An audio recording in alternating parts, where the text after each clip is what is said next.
창세기 22장.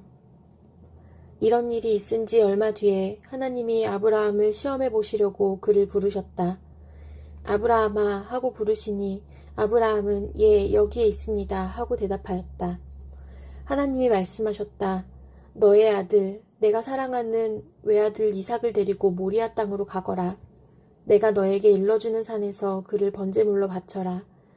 아브라함이 다음날 아침에 일찍이 일어나서 나귀의 등에 안장을 얹었다.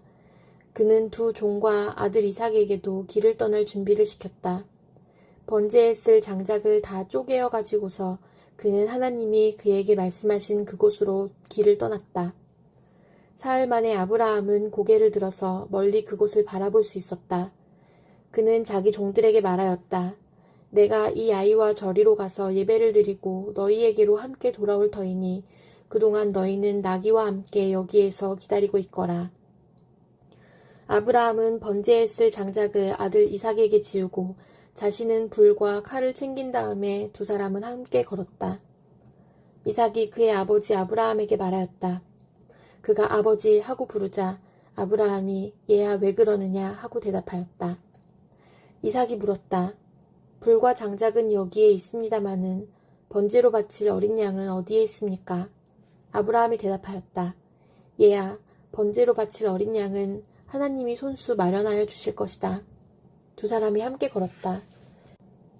그들이 하나님이 말씀하신 그곳에 이르러서 아브라함은 거기에 제단을 쌓고 제단 위에 장작을 벌려놓았다. 그런 다음에 제자식 이삭을 묶어서 제단 장작 위에 올려놓았다. 그는 손에 칼을 들고서 아들을 잡으려고 하였다. 그때 주님의 천사가 하늘에서 아브라함아 아브라함아 하고 그를 불렀다. 아브라함이 대답하였다. 예 여기 있습니다. 천사가 말하였다. 그 아이에게 손을 대지 말아라. 그 아이에게 아무 일도 하지 말아라. 내가 너의 아들 너의 외아들까지도 나에게 아끼지 아니하니 내가 하나님 두려워하는 줄을 내가 이제 알았다. 아브라함이 고개를 들고 살펴보니 수풀 속에 순양 한 마리가 있는데 그 뿔이 수풀에 걸려 있었다. 가서 그 순양을 잡아다가 아들 대신에 그것으로 번제를 드렸다. 이런 일이 있었으므로 아브라함이 그곳 이름을 여호와 이레라고 하였다. 오늘날까지도 사람들은 주님의 산에서 준비될 것이다는 말을 한다. 주님의 천사가 하늘에서 두 번째로 아브라함을 불러서 말하였다. 주님의 말씀이다. 내가 친히 맹세한다. 내가 이렇게 너의 아들까지 너의 외아들까지 아끼지 않았으니 내가 반드시 너에게 큰 복을 주며 너의 자손이 크게 불어나서 하늘의 별처럼 바닷가의 모래처럼 많아지게 하겠다. 너의 자손은 원수의 성을 차지할 것이다. 내가 나에게 복종하였으니 세상 모든 민족이 내 자손의 덕을 입어서 복을 받게 될 것이다. 아브라함이 그의 종들에게로 돌아왔다. 그들은 브엘세바 쪽으로 길을 떠났다. 아브라함은 브엘세바에서 살았다. 이런 일이 있은 지 얼마 뒤에 아브라함은 밀가가 자식들을 낳았다는 말을 들었다. 밀가와 아브라함의 동생 나홀 사이에서 아들들이 태어났는데 맏아들은 우스이고 그 아래로 부스와 아람의 아버지 그무엘과 게셋과 하소와 빌다스와 이들랍과 부두엘과 같은 동생들이 태어났다. 부두엘은 리브가의 아버지이다. 이 8형제는 아브라함의 동생 나홀과 그 아내 밀가 사이에서 태어났다. 나홀의 첩 르우마도 데바와 가함과 다하스와 마아가 등 4형제를 낳았다. 마태복음 21장. 예수와 그 제자들이 예루살렘에 가까이 이르러 올리브산에 있는 벳박의 마을에 들어섰다. 그때 예수께서 두 제자를 보내시며 그들에게 말씀하셨다. 맞은편 마을로 가거라. 가서 보면 나귀 한 마리가 매어 있고 그 곁에 새끼가 있을 것이다. 풀어서 나에게로 끌고 오너라. 누가 너희에게 무슨 말을 하거든 주님께서 쓰려고 하십니다 하고 말하여라. 그리하면 곧 내어줄 것이다. 이것은 예언자를 시켜서 하신 말씀을 이루시려는 것이었다. 시온의 딸에게 말하여라. 보아라, 내 임금이 내게로 오신다. 그는 온유하시어 나귀를 타셨으니 어린 나귀, 곧 멍에 매는 짐승의 새끼다. 제자들이 가서 예수께서 지시하신 대로 어미 나귀와 새끼 나귀를 끌어다가 그 옷에 겉옷을 얹으니 예수께서 올라타셨다. 큰 무리가 자기들의 겉옷을 길에다가 폈으며 다른 사람들은 나뭇가지를 꺾어다가 길에 깔았다. 그리고 앞에 서서 가는 무리와 뒤따라오는 무리가 외쳤다. 호산나, 다윗의 자손께, 복되시다, 주님의 이름으로 오시는 분, 더없이 높은 곳에서 호산나. 예수께서 예루살렘에 들어가셨을 때에 온 도시가 들떠서 물었다. 이 사람이 누구냐? 사람들은 그가 갈릴리 나사렛에서 나신 예언자 예수라고 말하였다. 예수께서 성전에 들어가셔서 성전 뜰에서 팔고 사고 하는 사람들을 다 내쫓으시고 돈을 바꾸어 주는 사람들의 상과 비둘기를 파는 사람들의 의자를 둘러 엎으시고 그들에게 말씀하셨다. 성경에 기록한 바 내 집은 기도하는 집이라고 불릴 것이다 하였다. 그런데 너희는 그것을 강도들의 소굴로 만들어버렸다. 성전 뜰에서 눈먼 사람들과 다리를 저는 사람들이 예수께 다가왔다. 예수께서는 그들을 고쳐주셨다. 그러나 대제사장들과 율법학자들은 예수께서 하신 여러 가지 놀라운 일과 또 성전뜰에서 다윗의 자손에게 호산나 하고 외치는 아이들을 보고 화가 나서 예수께 말하였다. 당신은 아이들이 무엇라 하는지 듣고 있소. 예수께서 그들에게 말씀하셨다. 그렇다. 주님께서는 어린 아이들과 젖먹이들의 입에서 찬양이 나오게 하셨다 하신 말씀을 너희는 읽어보지 못하였느냐. 예수께서 그들을 남겨두고 성 밖으로 나가 베다니로 가셔서 거기에서 밤을 지내셨다. 새벽에 성 안으로 들어오시는데 예수께서는 시장하셨다. 마침 길가에 있는 무화과 나무 한 그루를 보시고 그 나무로 가셨으나 잎사귀 밖에는 아무것도 없으므로 그 나무에게 말씀하셨다. 이제부터 너는 영원히 열매를 맺지 못할 것이다. 그러자 무화과 나무가 곧 말라버렸다. 제자들은 이것을 보고 놀라서 말하였다. 무화과 나무가 어떻게 그렇게 당장 말라버렸을까? 예수께서 그들에게 말씀하셨다. 내가 진정으로 너희에게 말한다. 너희가 믿고 의심하지 않으면 이 무화과 나무의 한 일을 너희도 할 수 있을 뿐 아니라 이 산더러 들려서 바다에 빠져라 하고 말해도 그렇게 될 것이다. 또 너희가 기도할 때에 이루어질 것을 믿으면서 구하는 것은 무엇이든지 다 받을 것이다. 예수께서 성전에 들어가서 가르치고 계실 때에 대제사장들과 백성의 장로들이 다가와서 말하였다. 당신은 무슨 권한으로 이런 일을 하시오? 누가 당신에게 이런 권한을 주었소? 예수께서 그들에게 이렇게 대답하셨다. 나도 너희에게 한 가지를 물어보겠다. 너희가 대답하면 나도 무슨 권한으로 이런 일을 하는지를 말하겠다. 요한의 세례가 어디에서 왔느냐? 하늘에서냐? 사람에게서냐? 그러자 그들은 자기들끼리 의논하며 말하였다. 하늘에서 왔다고 말하면 어째서 그를 믿지 않았느냐고 할 것이요. 또 사람에게서 왔다고 하자니 무리가 무섭소. 그들은 모두 요한을 예언자로 여기니 말이요. 그래서 그들은 예수께 모르겠다고 대답하였다. 그러자 예수께서 말씀하셨다. 나도 내가 무슨 권한으로 이런 일을 하는지를 너희에게 말하지 않겠다. 너희는 어떻게 생각하느냐? 어떤 사람에게 아들이 둘 있는데 아버지가 맏아들에게 가서 얘야, 너 오늘 포도원에 가서 일해라 하고 말하였다. 그런데 맏아들은 대답하기를 싫습니다 하고 말하였다. 그러나 그 뒤에 그는 뉘우치고 일하러 갔다. 아버지는 둘째 아들에게 가서 같은 말을 하였다. 그는 대답하기를 예, 가겠습니다 아버지 하고서는 가지 않았다. 그런데 이 둘 가운데서 누가 아버지의 뜻을 행하였느냐? 예수께서 이렇게 물으시니 그들이 대답하였다. 맏아들입니다. 예수께서 그들에게 말씀을 하셨다. 내가 진정으로 너희에게 말한다. 세리와 창녀들이 오히려 너희보다 먼저 하나님의 나라에 들어간다. 요한이 너희에게 와서 옳은 길을 보여주었으나 너희는 그를 믿지 않았다. 그러나 세리와 창녀들은 믿었다. 너희는 그것을 보고도 끝내 뉘우치지 않았으며 그를 믿지 않았다. 다른 비유를 하나 들어보아라. 어떤 집주인이 있었다. 그는 포도원을 일구고 울타리를 치고 그 안에 포도즙을 짜는 확을 파고 망대를 세웠다. 그리고 그것을 농부들에게 새로 주고 멀리 떠났다.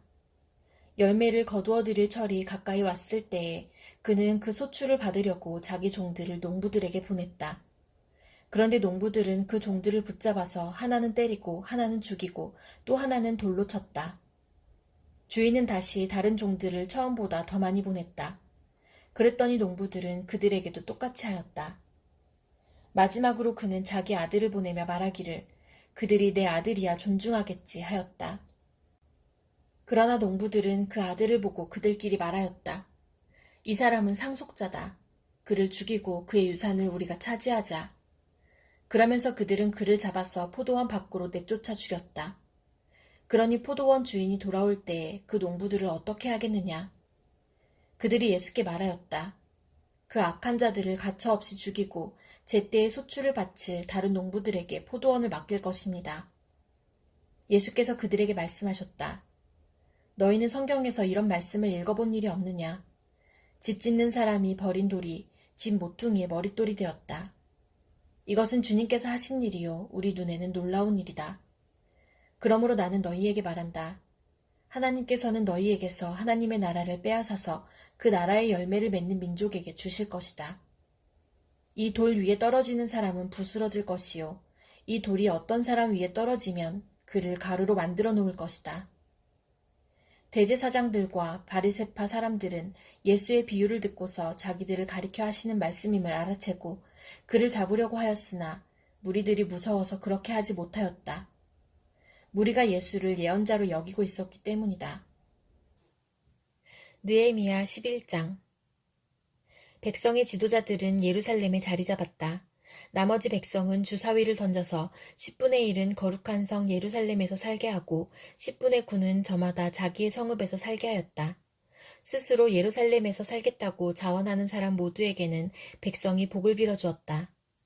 예루살렘에 자리를 잡은 지방 지도자들은 다음과 같다. 다른 이스라엘 사람들, 곧 제사장과 레위 사람과 성전 막일꾼과 솔로몬을 섬기던 종의 자손은 각자가 물려받은 땅인 유다 여러 성읍에서 살고 유다와 베냐민 자손 가운데서 일부가 예루살렘에서 살았다. 유다 자손으로는 아다야가 있다. 그의 아버지는 우시아요. 그 윗대는 스가랴요. 그 윗대는 아마랴요. 그 윗대는 스바랴요. 그 윗대는 마알랄렐이요. 그 윗대는 베레스이다. 그 다음으로는 마아세야가 있다. 그의 아버지는 바룩이요. 그 윗대는 고로세요. 그 윗대는 하사야요. 그 윗대는 아다야요. 그 윗대는 요아립이요. 그 윗대는 스가랴요. 그 윗대는 실로 사람의 아들이다. 예루살렘에 자리 잡은 베레스의 자손은 모두 468명이고 그들은 모두 용사였다. 베냐민 자손으로는 살루가 있다. 그의 아버지는 무술람이요. 그 윗대는 유에시요. 그 윗대는 부다야요. 그 윗대는 골라야요. 그 윗대는 마아세야요. 그 윗대는 이디엘이요. 그 윗대는 여사야이다. 그를 따르는 자는 갑배와 살레를 비롯하여 928명이다. 시그리의 아들인 요엘이 그 우두머리이고 하스누아의 아들인 유다는 그 도성의 제2구역을 다스렸다. 제사장 가운데는 요야립의 아들인 여다야와 야긴과 스라야가 있다. 스라야의 아버지는 힐기야요. 그 윗대는 무술람이요. 그 윗대는 사독이요. 그 윗대는 무라요시요. 그 윗대는 하나님의 성전의 책임자인 아이두비다. 성전의 일을 맡아보는 그들의 친족은 모두 822명이다. 또 아다야가 있는데 그의 아버지는 여로함이요. 그 윗대는 블라야요. 그 윗대는 암시요. 그 윗대는 스가랴요. 그 윗대는 바수울이요. 그 윗대는 말기야이다. 그의 친족 각 가문의 우두머리는 242명이다. 또 아마세가 있다. 그의 아버지는 아사렐이요. 그 윗대는 아으세요. 그 윗대는 무실레못이요. 그 윗대는 인멜이다. 큰 용사들인 그들의 친족은 모두 128명이다. 그들의 우두머리는 하그돌림의 아들 삽디엘이다. 레위 사람으로는 스마야가 있다. 그의 아버지는 핫수비요. 그 윗대는 아스리감이요. 그 윗대는 하사바요. 그 윗대는 분니이다. 또 레위 사람의 우두머리인 삽부대와 요사밭도 있다. 그들은 하나님의 성전 바깥 일을 맡은 이들이다. 또 마따니아가 있다. 그의 아버지는 미가요. 그 윗대는 삽디요. 그 윗대는 아삽이다. 그는 감사의 찬송과 기도를 인도하는 지휘자이다. 그의 형제들 가운데서 박부갸가 버금가는 지휘자가 되었다. 또 압다가 있다. 그의 아버지는 삼무하여 그 윗대는 갈라리요. 그 윗대는 여두둔이다. 거룩한 성에 자리를 잡은 레위 사람들은 모두 284명이다. 성전 문지기는 악굽과 달몬과 그 친족들인데 모두 172명이다. 나머지 이스라엘 백성과 제사장과 레위 사람들은 제각기 자기 유산으로 받은 땅이 있는 유다 여러 성읍에 흩어져서 살았다. 성전 막일꾼들은 오벨의 자리를 잡았다. 시아와 기스바가 그들을 맡았다. 예루살렘의 자리를 잡은 레위 사람들의 우두머리는 우시이다. 그의 아버지는 바니요, 그 윗대는 하사랴요, 그 윗대는 mat단이야요, 그 윗대는 미가이다. 우시는 하나님의 성전에서 예배드릴 때에 노래를 맡은 아삽의 자손 가운데 한 사람이다. 노래하는 사람들에게는 날마다 하여야 할 일을 규정한 왕명이 내려져 있었다. 유다의 아들 세라의 자손 가운데서 무세사벨의 아들 부다이야가 왕 곁에서 이스라엘 백성과 관련된 일을 맡아보았다.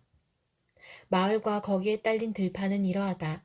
유다 자손 가운데서 더러는 기럇 아르바와 거기에 딸린 촌락들과 디본과 거기에 딸린 촌락들과 여갑스엘과 거기에 딸린 마을들의 자리를 잡고 더러는 예수아와 몰라다와 벳벨렉과 하살수알과 브엘세바와 거기에 딸린 촌락들 시글락과 무고나와 거기에 딸린 촌락들 에느림몬과 소라와 야르뭇과 사노아와 아둘람과 거기에 딸린 촌락들 라기스와 거기에 딸린 들판 아세가와 거기에 딸린 촌락들의 자리를 잡았다.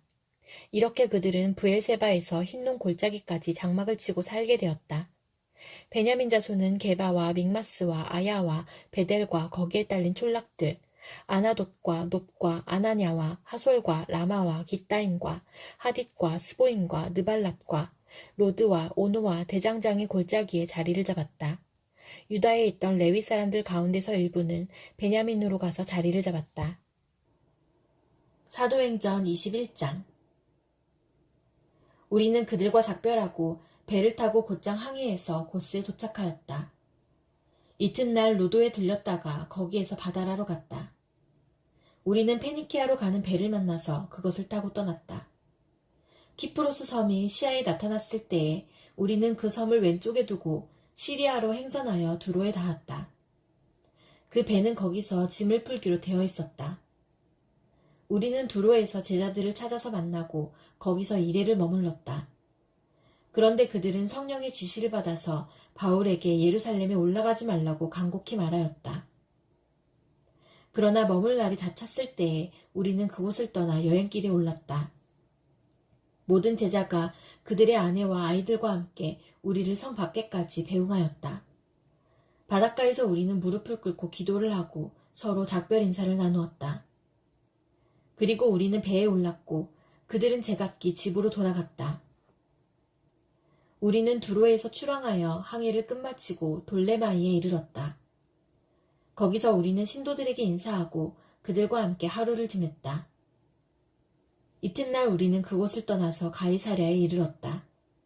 7사람 가운데 한 사람인 전도자 빌립의 집에 들어가서 그와 함께 머물게 되었다. 이 사람에게는 예언을 하는 처녀딸이 넷 있었다. 우리가 여러 날 머물러 있는 동안에 아가보라는 예언자가 유대에서 내려와 우리에게 와서 바울의 허리띠를 가져다가 자기 손과 발을 묶고서 말하였다. 유대 사람이 예루살렘에서 이 허리띠 임자를 이와 같이 묶어서 이방 사람의 손에 넘겨줄 것이라고 성령이 말씀하십니다. 이 말을 듣고 그곳 사람들과 함께 우리는 바울에게 예루살렘으로 올라가지 말라고 간곡히 만류하였다. 그때 바울이 대답하였다. 왜들 이렇게 울면서 내 마음을 아프게 하십니까? 나는 주 예수의 이름을 위해서 예루살렘에서 결박을 당한 것뿐만 아니라 죽을 것까지도 각오하고 있습니다. 바울이 우리의 만류를 받아들이지 않으므로 우리는 주님의 뜻이 이루어지기를 빕니다 하고는 더 말하지 않았다. 이렇게 거기서 며칠을 지낸 뒤에 우리는 행장을 꾸려서 예루살렘으로 올라갔다. 가이사랴에 있는 제자 몇 사람도 우리와 함께 갔다. 그들은 우리가 묵어야 할 집으로 우리를 안내하여 나손이라는 사람에게 데려다 주었다. 그는 키프로스 사람으로 오래전에 제자가 된 사람이었다. 우리가 예루살렘에 이르니 형제들이 우리를 반가이 맞아주었다. 이튿날 바울은 우리와 함께 야고보를 찾아갔는데 장로들이 다 거기에 있었다. 바울은 그들에게 인사한 뒤에 자기의 봉사활동을 통하여 하나님께서 이방 사람 가운데서 행하신 일을 낱낱이 이야기하였다. 그들은 이 말을 듣고서 하나님께 영광을 돌리고 바울에게 말하였다. 형제여, 당신이 보는 대로 유대 사람 가운데는 믿는 사람이 수만 명이나 되는데 그들은 모두 율법의 열성적인 사람들입니다. 그런데 그들이 당신을 두고 하는 말을 소문으로 듣기로는 당신이 이방 사람 가운데서 사는 모든 유대 사람에게 할례도 주지 말고 유대 사람의 풍속도 지키지 말라고 하면서 모세를 배척하라고 가르친다는 것입니다. 그러니 어떻게 하면 좋겠습니까? 그들은 틀림없이 당신이 왔다는 소식을 들을 것입니다.